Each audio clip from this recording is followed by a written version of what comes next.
Welcome, everybody. Today, it's my great pleasure of introducing a dear friend and outstanding high performance achiever, Matthew Pollard.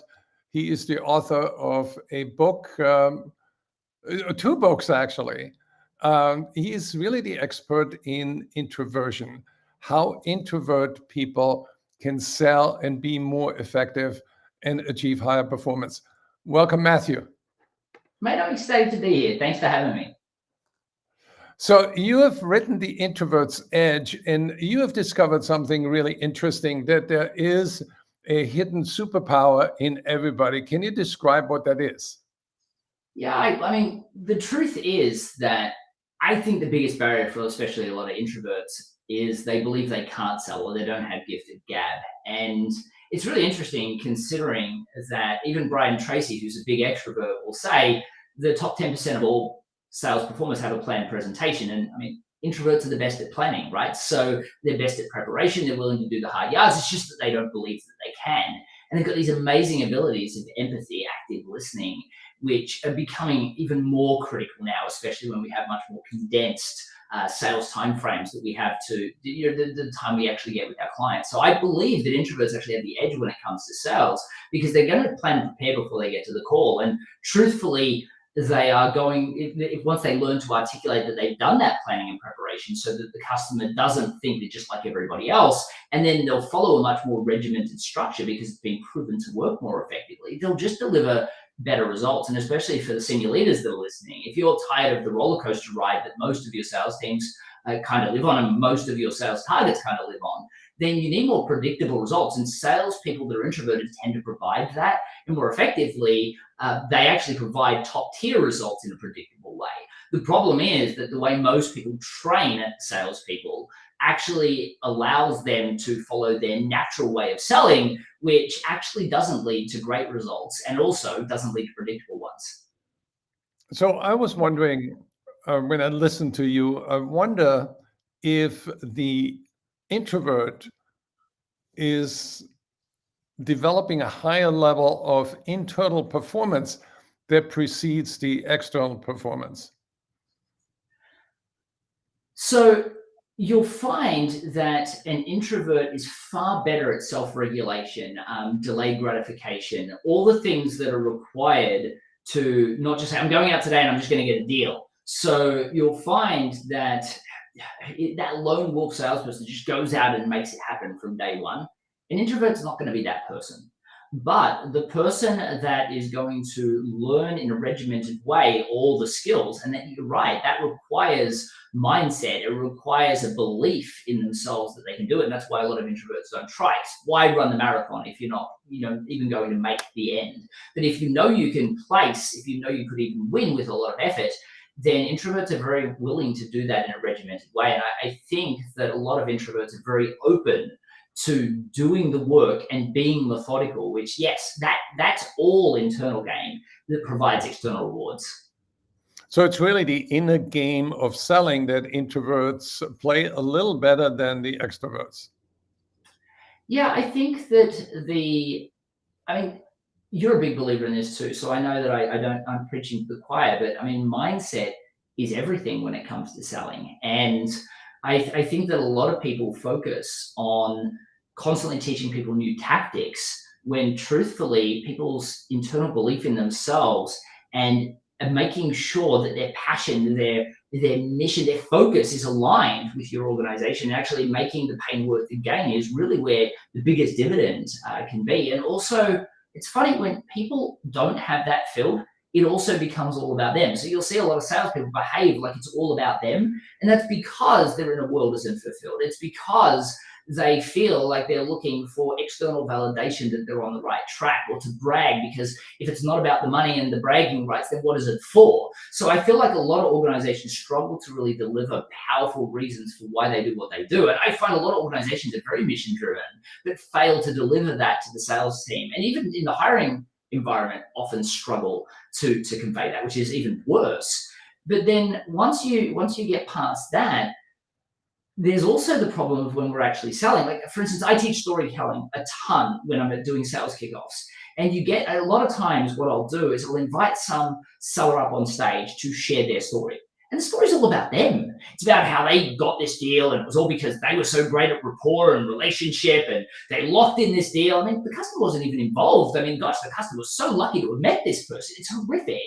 And it really does come from an internal issue. It's lack of confidence that I need to make it all about myself. It's lack of feeling like I'm making an impact, or just lack of knowledge. Now, don't get me wrong, there are some reps that will go there just to make money and it's all about them. Most people try to make an impact, and they love the fact they can make great money in a sales field where they can also make great impact. So employers really struggle with providing that. And it's crazy because a lot of organizations really provide something valuable, but they struggle to convey it in a way that salespeople can leverage. And that makes it all about them. So even the funniest thing is when you get somebody up on stage and they share it and they make it all about them, like, what was the customer's name? What were they feeling? What were their struggles? And channeling, and this is something introverts have in spades, but extroverts can develop the skill too. Empathizing with what the customer might be feeling. I mean, there is science behind today in regards to a decision maker. They want collective agreement between their team because they're so scared of making a decision themselves. And the reason being is it's such a logical equation. Make it an emotional one. And then when you make it emotional and help them realize that everybody else in their team is suffering there too, all of a sudden the sale becomes so much easier to get and the sales cycle shrinks dramatically. But because the salesperson makes it about themselves, in a lot of ways, the organization makes it about themselves, they don't have that. And all of that comes from this lack of self-confidence from executives that don't really feel like they know what they're doing and they don't know how to articulate it. And that is an inner battle. And then the salesperson also playing that inner battle of trying to feel like what they're worthy of something. All that can be fixed with believing a salesperson can sell, believing in what you're selling, and an organization conveying that so that they can really get behind it. And then learning how to convey that in a sales script, a sales story, and a sales process that's methodically proven to work, not somebody that's just winging it. Now, of course, if you don't have any of that, you better hope that you've got a couple of roller coaster ride rainmakers. But if you have that, you have a much more comfortable life because you've got predictable sales and everyone's going to be a lot happier doing it. Funnily enough, they actually don't even want to be paid as much because they love doing what they do.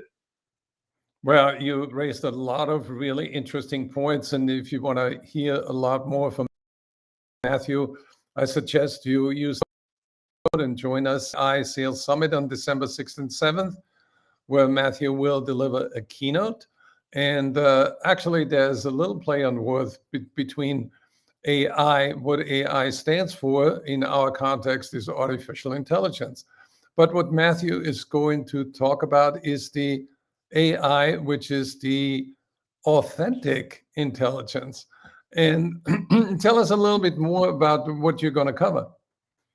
Well, I think that kind of what we articulated with the struggles that salespeople have in making it all about themselves, I mean, and all about the product. I mean, these days, automation can do a lot of that. Robots can do a lot of that. I mean, when you think about predictable selling, truthfully, I think that in a lot of ways, AI is going to take a lot of salespeople's jobs if they're just doing the hard selling or the brochure selling. The thing that AI is going to, at least for now, struggle with is connecting in a heart and soul way with the product and the reason for why it exists. Now, don't get me wrong, there are salespeople that AI is going to run circles around this because they're not even considering it as important.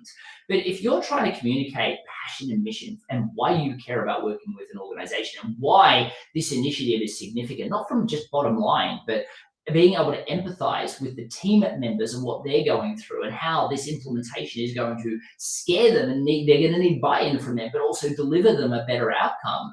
It's that ability to be able to see through that lens of empathy that AI is always going to struggle to deliver. Now, don't get me wrong, you can leverage AI to do that in a scalable way. So you can still leverage AI, but if you're still in that place where you think it is a numbers game, well, AI can run circles around you because they can just do it at a different level than you can. But if you instead take a step back, and I find that most effective salespeople, the best in the business, they follow a methodical process that allows them to concentrate on what the customer is thinking, what the customer is feeling, what the customer is going through. Exactly. And more than that, what other people around them are going through. That is what's going to allow salespeople to succeed in the next iteration of what sales looks like. That is an interesting point because in order to make a sale, you got to build two bridges to the customer. One is the data bridge, and that is covered by AI. And the other one is the emotion bridge. Selling is a transfer of energy, of feelings. And that's where you come in, where you teach people, your audiences, when you do a kickoff, you always talk about the power of the emotional impact that you have on the buyer. So tell us a little bit more about your SKO performances. Yeah, absolutely. I mean, it's interesting. I love doing SKOs because I feel like so many people, but a lot of SKOs, they hire a motivational speaker and then they hire a topic matter expert. Originally, people hired me for one and then they hire me for both next time because mine's a very energetic presentation. You know, I tend to try and provide a shot of adrenaline, especially if people get me in as the first speaker in the morning. But the focal point of what I'm able to do is firstly, I talk about emotionally driven stories. And I mean, don't get me wrong, a lot of people think they tell great stories. They're just wrong, right? Their stories are so matter of fact. Customer wanted this, so we gave it to them. And I help people realize, firstly, that their stories are case studies. You know, when I do this with marketing departments in the room, you know, they walk out going, oh my gosh, like we've just read some of our press releases. It's all about us. Like, aren't we amazing? Like the customer's the hero in these stories. And while a lot of times I find that people say, oh, we've done storytelling initiatives before, they're usually really bulky. They're more storytelling for in a marketing perspective. What I'm really good at doing is providing a storytelling strategy that's predominantly about the emotional drivers of the customer that made the decision and them winning and getting this outcome. And then helping people realize that this can be something that's operationalized within days, not months, not years, days. And I do that by proving, I bring somebody up on stage, as I said, and they tell their story. I ask them just a few questions, and then I tell them their story back to them in a way that they wish they could tell it. And what that does is it gets everybody in the room to go, oh my gosh, he did that in minutes. He doesn't even work here. He doesn't even know about the product. How does he sound like he's got 30 years of experience?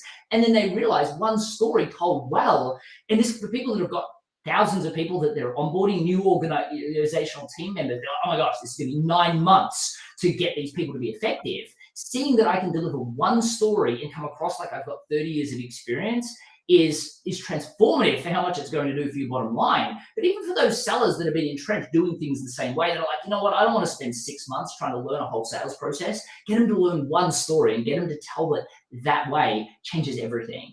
And the benefit that I have when I get up on stage and I talk about my 93 doors before I made a sale and being introverted and I mean, that's what you and I originally connected with, right? The fact that I had those barriers and that I was able to get by them because I had a different thinking, a different way of conceiving those challenges and assuming that I could find a way past them.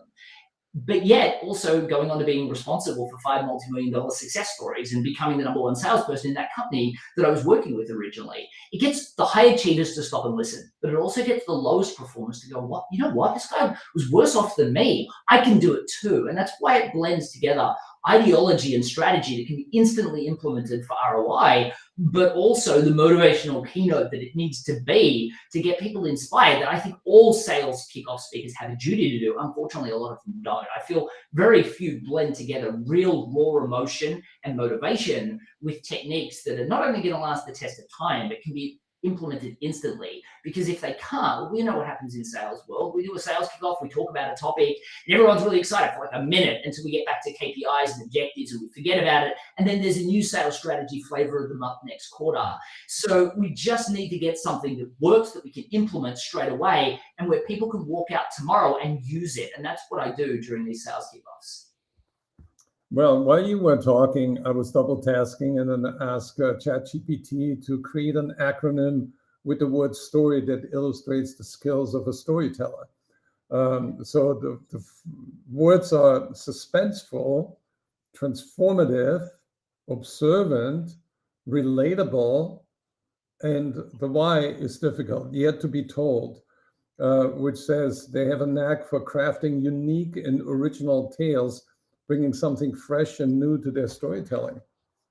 You know, what's interesting, this is again why real people will beat AI, and truthfully, the marketers will be able to make this much more accessible to their sales teams because it should be a top-down approach.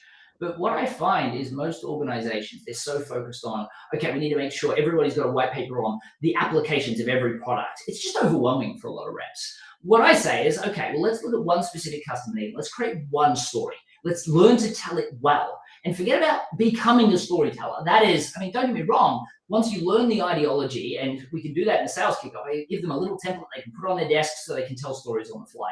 They just shouldn't. What you want to do is you want to write one story. Find the best story in your organization. Because what happens is people go, what story should I tell? Well, some people, they're going to go, well, I don't even have any stories. I just started. And that's a total lie, right? I talk about the science behind why story works so well. And one of the things that I talk about is how it short circuits the logical mind. So you got to be careful about the stories you tell yourself. But what's really interesting is people don't, it doesn't occur to them that by just changing I worked with a customer to we worked with a customer, you can take on the generational knowledge of the entire organization. You need one story, just one story that the entire organization shares when the customer has this specific need and needs this specific product. And you want to tell it in a way that it's, I mean, it's almost like a theatrical masterpiece, you know, like the story of how you met your husband or your wife, or your life partner. It's, you know, at the beginning, it's a little bulky. You take out the parts that people don't like or that they don't enjoy. You embellish a little bit, truthfully, but embellish and really enjoy those moments that customers really get behind. Like the story of how I met my wife now is a theatrical masterpiece. I say certain things, she says certain things, we say things together. We're like, that's how we met. Yet in business, we're like, customer wanted this, so we gave it to them. We need to realize that I understand in sales, we think we need to be mindful of the customer's time. So we just go, customer wanted this, so we gave it to them, but then we hit them with a fire hose of jargon they didn't ask for, that they don't understand and they won't remember. Where instead, if you tell them this theatrical masterpiece story that is written out, planned, rehearsed, so you can deliver it without getting stuck in your head thinking about what to say, you can deliver all of the impact. And guess what? Get rid of the jargon. They don't want to hear it. They just want, I want what Wendy had in the story. I want what John had in the story. Can you do that for me? Because now it feels tangible, which makes the stakeholder support also so much easier. And that's the reason why I say, if you don't start to learn to adapt, AI will beat you. Because if you're sitting there empathizing, and you know what, they need this one story. And now, based on their unique circumstance, I'm going to tell this exact story, but using empathy, I'm going to make it relevant to them and their unique concerns. Well, that's where you're going to win. Well, I remember interviewing David Sandler, and I remember when he said that selling is like a Broadway play directed by a psychiatrist. Yeah, I mean, that's exactly, I mean, it's a great assessment. I think that what's really interesting, though, is when you're a psychiatrist, you have a whole bunch of people coming with lots of different challenges. And, you know, I've worked with psychiatrists as a branding expert. I will tell you that a lot of times they allow too broad a group of people to come to them. That's why they can't get their rates up. And what's the number one problem we also have in corporations, right? The first thing you'll hear them say is, we've got more products in the market than anyone else. And the next thing they say is, we're losing a fortune in discounting, and we're losing market like crazy to all these smaller groups. So the truth is that we all need to understand that we do need to start to realize that we need to specialize in different areas. And even though we've got broad product sets, we need to specialize in grouping those products and servicing specific needs, which makes storytelling so much easier. Because going to the Broadway play concept, I totally agree. But Broadway plays don't say, I'm going to make a play that's going to sell to everybody. They say, people like musicals, and some people like these types of musicals. So let's create a Broadway play that does this. But let's think about storytelling and the cross-section between that and Broadway plays. These people have got to rehearse monologues of lines, word after word after word. They don't get paid as well as salespeople do, a lot of them. A lot of them are doing it for free for their chance to get on Broadway. And yet they remember this. I mean, I remember seeing Shakespeare. I'm like, this stuff's not even English. And they're reciting monologues. A lot of salespeople are one story away from a rapid growth sales trajectory, but they don't know that one story. And if you're a salesperson listening to this, go write the story yourself. And if you're a corporation senior executive listening to this, you need to know that if your team don't know how to tell stories well, that's kind of your fault, because the truth is you should be providing them these stories, because they can say, we work with customer and this is the best practice. We get our marketing team to write white papers, to write, these are the problems that we solve, and these are the specific use cases. Customers don't even care about that, and your sales reps are overwhelmed. So yeah, give them a Broadway play because people will remember that. Give them a single story that fits that circumstance. Give them a single story that fits that circumstance, and then separate out the reps that you have if you're smart, so that anyone that wants this need, give them that rep. Anyone that has this, give them that rep, so people become specialists. And if you start to transform the way you think about sales, AI won't stand a chance. But if you don't think differently about the way you perform sales, it's just a numbers game, and it's just reciting white papers. And the truth is that the customers are getting smarter. They go to ChatGPT and ask them themselves what information they need to know. They don't need you involved. They don't need your Autobot to call them. They're a lot more informed buyers. They want to understand the things that allow them to see things differently. And that a story does really well. And that's why I think story is by far the number one technique. I see a lot of organizations that try to build wholesale systems, and it's just impossible to operationalize. That's why I say to people, start with story, and then say, after story, let's invest a little bit of that time-saving ROI into the next objective.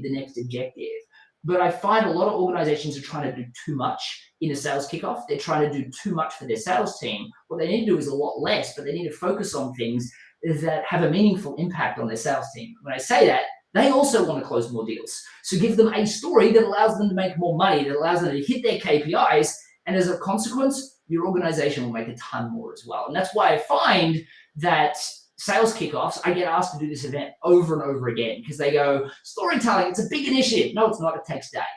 Oh, but it's really hard to do it. No, it's not. I'll do it from stage. And all of a sudden they're like, yeah, but we already tell stories. No, you don't. You tell these case studies that have nothing to do with real people. Transform that into a theatrical masterpiece with emotionally driven content. And you'll find your sales reps' closure rates go through the roof. If they're setting appointments, they'll make more of them, and they'll be with the right stakeholders opposed to the wasted timers that your sales team that's going to these appointments are always complaining about. Well, that really resonates with me because storytelling creates the emotional connection with the customer, and storytelling also creates experiences that are memorable, and the ideas embedded in the stories are actionable. And I like you to take action now. Scan the QR code and watch Matthew Pollitt live at our AI Sales Summit. And how can people reach you if they want to book you as an SKO speaker? Absolutely. I mean, you can go to skospeaker.com, and that'll take you to the page that explains kind of what my SKO services look like. You're also, welcome to go to the website. There's a place to click contact us. If you are like every other organization, you're doing sales kickoffs January to March, please put the date in because, sales kickoffs, it's a crazy period for the people that are great at sales kickoffs. And, but I love, especially, the world of tech, the world of finance, anything that's complex sales, storytelling is by far the best implementation, because if you can get people beyond the jargon, I mean, there's that old adage, if you confuse the customer, you lose the sale. Most people in highly complex sales and solution selling, gosh, they confuse the customer. They confuse the customer with a bunch of stuff they didn't even want to know, right? Which is just ridiculous. But we feel like it's our job to just force feed them this jargon information. So stories are a great way to do that. And I would love to deliver your sales kickoff. And hopefully from this video, you can see it's also going to be a supercharger of energy as well for your event. Thank you, Matthew. And I also want to remind the audience that Matthew has been voted by Selling Power Magazine as the SKO Speaker of the Year. So book him for 2024, and you're going to get more sales. Thank you, Matthew. Thank you.